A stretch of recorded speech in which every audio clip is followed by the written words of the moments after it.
Assalamualaikum warahmatullahi wabarakatuh. Halo semuanya, selamat pagi. Pada pagi hari ini atau pada pertemuan kali ini, saya akan membawakan materi tentang teks berita yang meliput unsur-unsur serta struktur-struktur dalam teks berita. Pada pagi hari ini saya juga memiliki tujuan dalam pembelajaran, yaitu untuk membuat kalian memahami tentang pengertian teks berita. Kemudian kalian juga bisa menyebutkan dan mengetahui apa itu dengan 5W plus 1H. Langsung saja, tanpa banyak-banyak bicara lagi, kita mulai pembelajarannya. Dimulai dari pengertiannya, teks berita merupakan tulisan yang mendeskripsikan informasi kejadian yang bersifat faktual dan aktual. Lalu menurut para ahli, Stubbs tahun 1983 halaman 9 menjelaskan bahwa teks merupakan sesuatu atau suatu tuturan yang monolog dan interaktif. Lalu Freda Morris menjelaskan bahwa berita adalah sesuatu yang baru, penting, dan dapat memberikan dampak dalam kehidupan manusia. Menurutnya, berita terdiri dari unsur baru, penting, dan serta bermanfaat bagi manusia. Pada pembahasan kali ini akan dimulai dengan bagaimana kita akan mengenal tentang struktur teks berita. Dalam struktur teks berita itu terdapat yang namanya judul, lalu ada yang namanya teras berita, kemudian ada badan berita, dan yang terakhir ada kaki berita. Dimulai dari judul merupakan teks berita yang paling pertama, dan judul juga berisi kata kunci yang menggambarkan apa isi beritanya. Selain harus menarik, biasanya judul berisi tentang berita-berita yang mengandung berbagai unsur-unsur teks berita. Sebagai contoh, kita bisa lihat sendiri. Ada contoh di sini yang berjudulkan Aturan PPKM level 3, tak ada cuti bagi ASN sampai pegawai swasta saat Nataru. Nataru itu kalau kalian belum tahu artinya adalah Natal dan Tahun Baru. Itu merupakan singkatan baru yang terjadi pada zaman sekarang. Nah, dari judul ini menegaskan bahwa isi beritanya yaitu tentang peraturan PPKM yang sudah mencapai level 3 saat libur Natal dan Tahun Baru. Lalu melanjut pada pembahasan berikutnya, yaitu teras berita. Teras berita atau juga disebut sebagai lead news terletak di awal paragraf dan berisi pokok atau inti dari berita tersebut. Melansir dari laman Rumah Belajar Kemendikbud, teras berita umumnya terdiri dari 3 kalimat serta memberikan gambaran umum dari isi berita. Jadi teras berita itu sama dengan teras rumah ya, di mana seseorang bisa melihat bagaimana bentuk awalnya sebelum diperbolehkan untuk masuk dalamnya. Ya, kalian bisa bayangkan sendiri ya bagaimana gambaran sebuah rumah yang terlihat dari depan atau terlihat dari terasnya. Nah, ini sama, tapi ini terdapat dalam berita. Dan kalian bisa menggambarkannya dengan melihat kata-kata yang ada.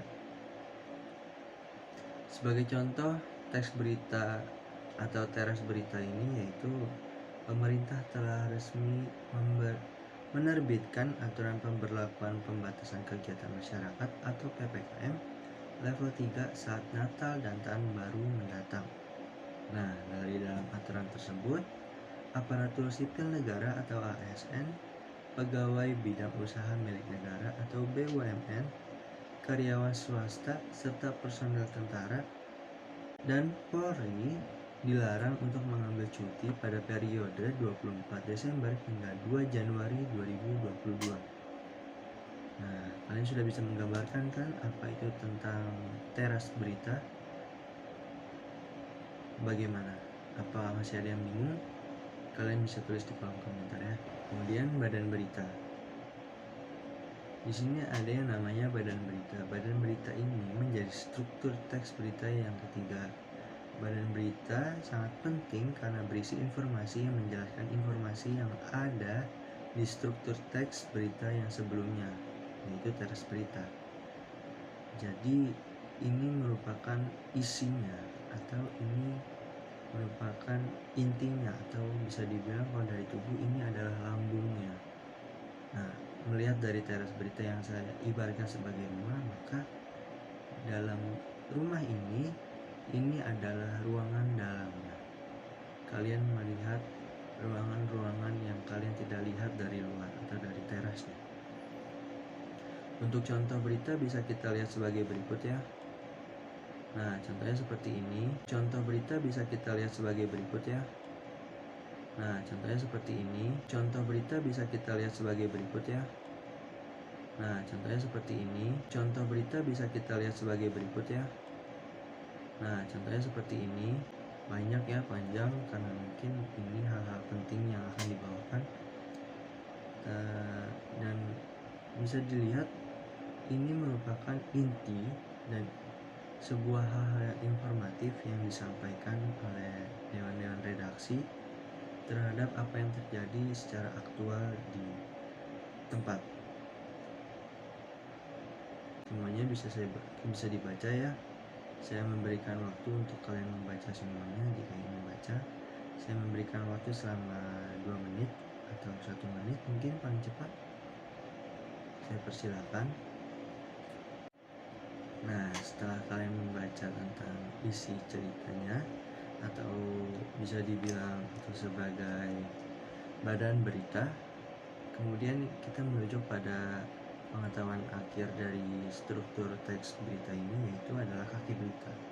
Jadi kaki berita itu merupakan teks terakhir. Kaki berita juga merupakan mencakup informasi-informasi tambahan. Mungkin ini bisa dibilang merupakan hanya opini-opini dari dewan-dewan redaksi tentang apa yang mereka lihat dan apa yang terjadi di tempat. Dan hal-hal seperti ini sepertinya bisa dibilang tidak terlalu penting, tapi ini cukup menarik untuk dibaca. Karena apa? Karena biasanya pembaca ingin mengenal lebih dalam melalui opini-opini tentang apa yang terjadi di luar sana atau secara aktualnya. Jadi kalian bisa mengerti kan apa itu kaki berita. Lalu dari awal deh, gimana tentang judul berita, kemudian tentang teras berita, kemudian tentang badan berita, lalu yang terakhir adalah kaki berita. Apakah masih ada yang ingin dipertanyakan? Kalau tidak ada, mungkin saya bisa lanjutkan ya. Kalau mungkin ada, silahkan taruh di kolom komentar. Nah, kita masuk pada pembahasan berikutnya, yaitu unsur-unsur teks berita. Saya di sini akan membawakan tentang unsur-unsur teks berita yang biasa kita kenal, yang mungkin bisa dibilang dengan penggambaran seperti ini. Kita akan mengenal apa itu what. What itu apa? Iya, what itu apa? Betul. Lalu kita akan mengenal tentang when, tentang kapan itu terjadi. Lalu where, di mana biasanya itu terjadi. Kemudian ada who, siapa saja yang terlibat. Lalu ada why, kenapa itu bisa terjadi. Dan kepada how, bagaimana itu bisa terjadi. Sebagai bahan pelajaran, saya mengambil sebuah artikel dan kalian bisa baca sendiri ya artikelnya seperti ini. Ini juga akan merajuk pada pembahasan-pembahasan saya ke depannya. Silakan kalau ingin mau dibaca, silakan dibaca dulu aja.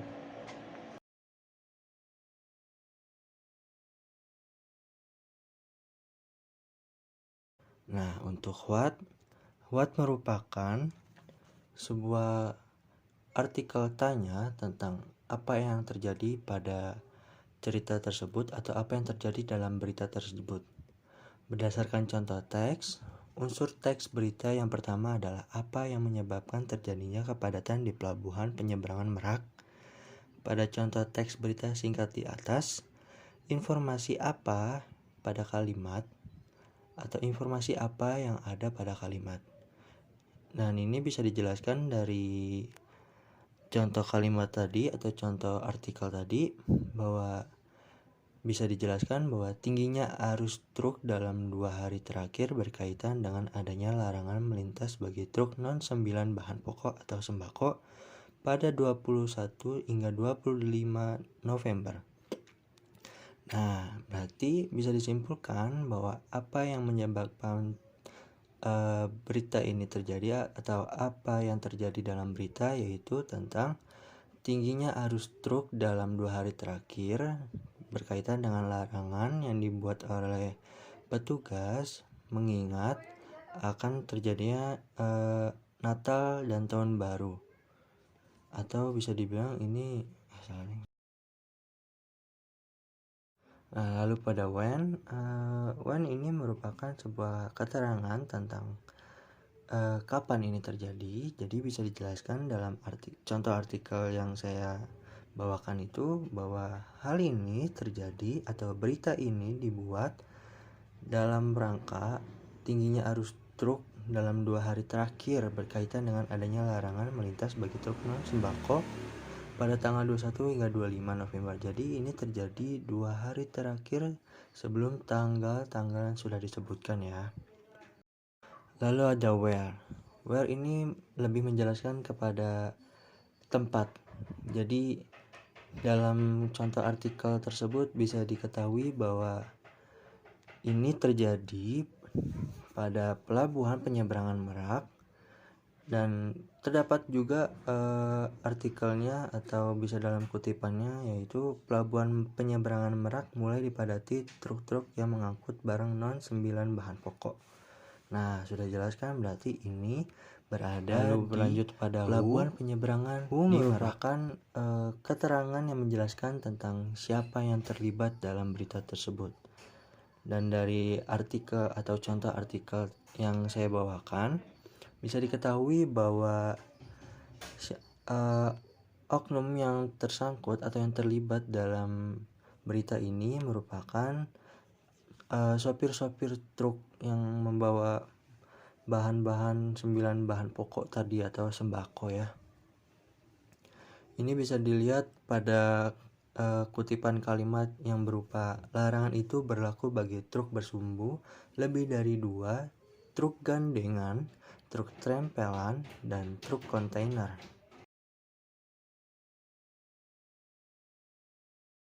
Kemudian ada why. Why ini lebih menjelaskan kepada kenapa hal ini bisa terjadi ya. Unsur teks berita yang selanjutnya adalah kenapa ya, kenapa.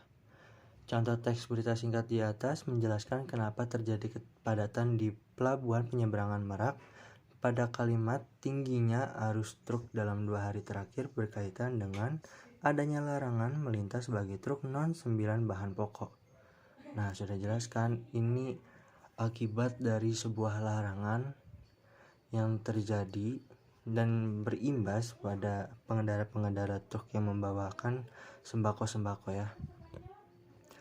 Baik, atas pertanyaan tadi saya harap kalian sudah memahami dengan pasti ya, dengan melihat kutipannya dan juga dengan mendengarkan saya. Sengaja saya gunakan metode seperti ini agar kalian bisa lebih fokus untuk mendengarkan dan lebih teliti untuk menelaah. Ya, kemudian ada how. How ini lebih menjelaskan tentang bagaimana. Maksudnya, ini lebih menjelaskan tentang bagaimana berita ini bisa dirancang dan bagaimana tragedi ini bisa terjadi. Kita bisa sama-sama lihat bahwa how lebih menegaskan pada bagaimana kejadian ini terjadi. Ini jelas terjadi ya seperti pada penjelasan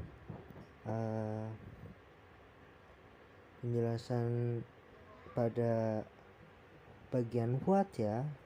Ini semua terjadi karena adanya peraturan tentang penutupan pada tanggal 21 sampai 25 November.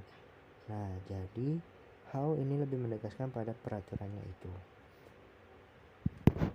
Berikutnya saya berikan sedikit soal-soal untuk kalian kerjakan. Saya harap kalian bisa mengerjakannya dengan adil ya, dengan jujur.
Baik, jadi kita sudah menuju pada penghujung pertemuan ini.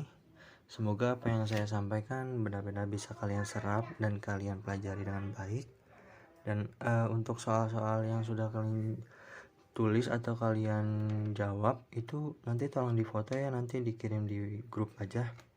Ya saya koreksi ya untuk menjadi nilai tambahan.